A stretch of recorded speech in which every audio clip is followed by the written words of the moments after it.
Guys, Hundopow 357. I am holding a Crosman 2240 XL model. I have been shooting this pistol for about 3 weeks now, almost every day.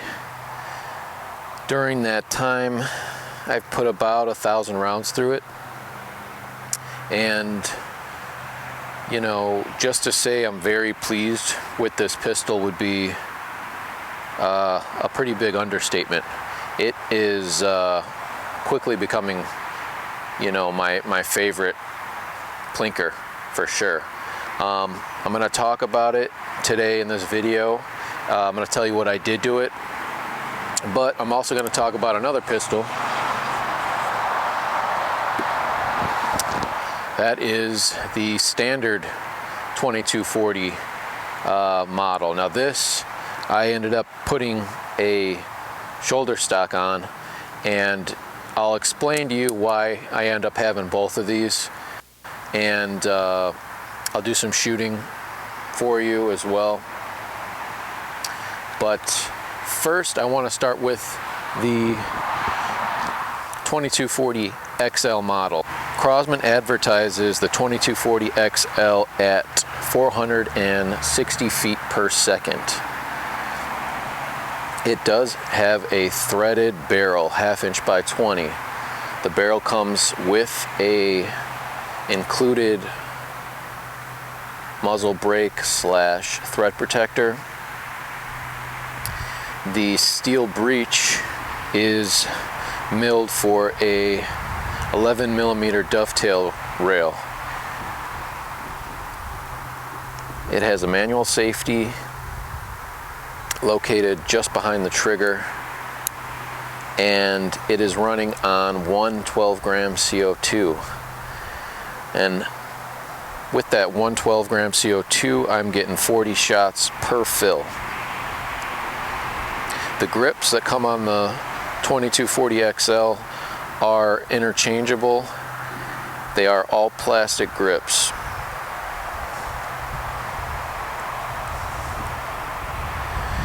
The trigger is a single stage trigger, and it breaks pretty nice.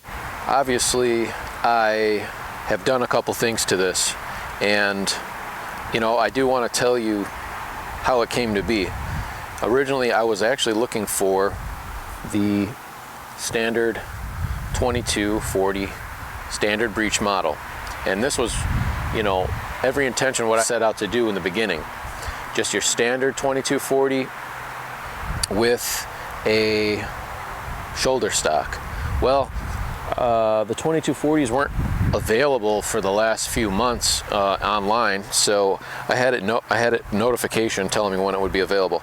I ended up breaking down and just getting the XL model. Now the XL model does run you a bit more money, and it is different. The steel breech that comes on the XL model does not include any front or rear sights. It is, however, milled for an optics rail, and what I ended up doing in the end is mounting a 11mm to 20mm Picatinny rail adapter and going with a micro red dot on top. The only other change I made to the pistol besides that was adding this Hogue grip, universal grip sleeve to the grip. And at this configuration right here, you know, this pistol is pretty much, you know, the best shooting target pistol I own at this point. It does shoot 22, so this isn't a 177. This is the first 22 I've ever owned in an air gun. Now, I did originally put the shoulder stock on this pistol when I got it. I ran it with a shoulder stock and a scope, and that was great. I liked that setup just fine. I also ran it with the shoulder stock and a red dot, a bigger red dot than this, a 30, I believe a 30mm red dot, and that also was great. I loved it. but I had to give the devil its due, and at the end of the day, once I broke it into this configuration with a micro red dot on the Picatinny adapter rail, it was just such a good shooting pistol in a traditional pistol form that I just couldn't go back. Hence, the original 2240. Well, this became available shortly after I purchased the XL, go figure. I don't know how they do that. And I went ahead and picked this one up. Now this one is almost identical to the XL except for a few different things. The steel breech is only for the XL model, and what you get on the standard breech model is a plastic breech, but it does come with a front blade sight as well as a fully adjustable rear sight, adjustable for windage and elevation. Not only that, the rear sight, if you ever had an American Classic, or these are popular pistols people have, you can flip this rear sight to one of two options, which is a rear peep sight, which is what I'm using on this, or you can flip it around and have just your standard notched sight.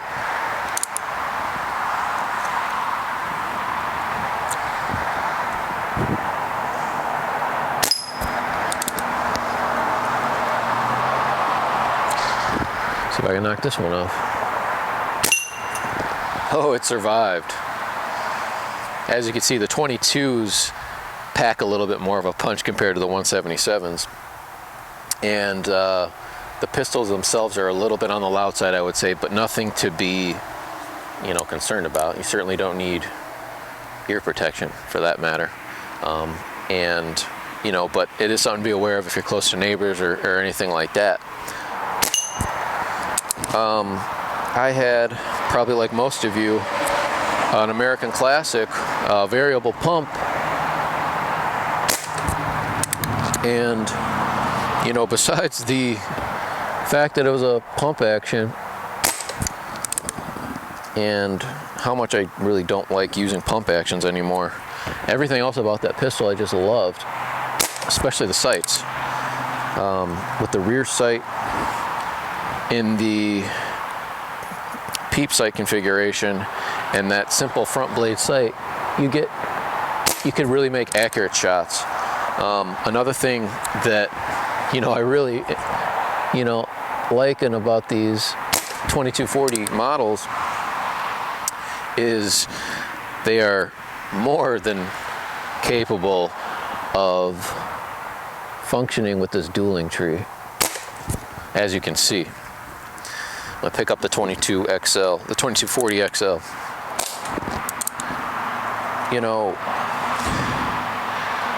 I've always liked over rifles. As far as air guns go, I like shooting pistols more. Something about like a Beeman P17,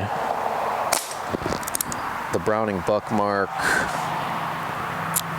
URX, break barrel, and others. Those two that I just mentioned in particular, though, are probably two of my favorite backyard plinkers to date. And I'll say this, it's almost like the P17. Take all the good things from a Beeman P17 and all the good things from the Browning Buckmark, and put them all together, and they're all right here in this pistol. We got that one too. Yeah, those 22s don't play, huh? Now I've got them both, and I could take them out together and really just, this configuration can be added to. There are actually barrel clamps that will give you a rail option for optics. Down the road, who knows, I might end up doing that. I doubt it though. I really just like this setup the way it is. I don't think I'll change it at all. Guys, I just want to say thanks for watching the video. I hope you liked it. If you did, please leave me a like, and click that subscribe button if you want to get news on future videos that I'm doing. If you have any questions, leave it in the comments below, and I'll try to answer them for you. And until next time, take care.